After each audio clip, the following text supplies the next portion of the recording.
Good morning, happy Monday from a very wet Norfolk in the UK.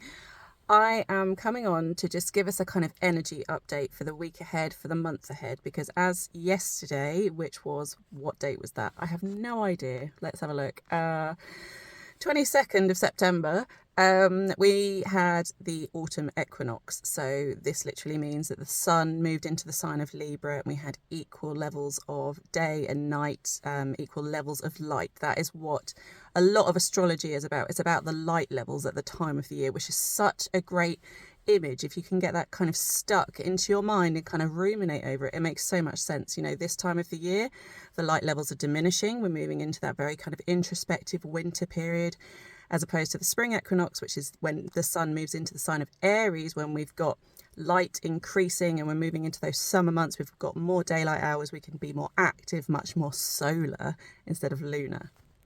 And the really important thing to say about this Libra season, so whilst the sun is in the sign of Libra over the next 4 weeks, is that because we've got the South Node in Libra, which is where it has been since 2023, April of 2023, this is kind of our second autumn time when we are bringing things up from earlier in life in a kind of remembering sense. So this isn't even necessarily, I'm thinking about wrapping up old relationships where the balance no longer feels fair, where we are giving too much of ourselves to somebody else and not getting the same back in return. And this can relate to this lifetime, relationships in this lifetime, but those relationships are quite possibly linked to previous lifetimes because the South Node has this very kind of, I've been here before, I recognize this energy, this kind of previous lifetime energy to it. So when we marry up the idea of the sun being in Libra and the South Node finishing up its journey in Libra, we're at this point of the year where we're in between eclipses as well. We've got a Libra eclipse coming up on the 2nd of October.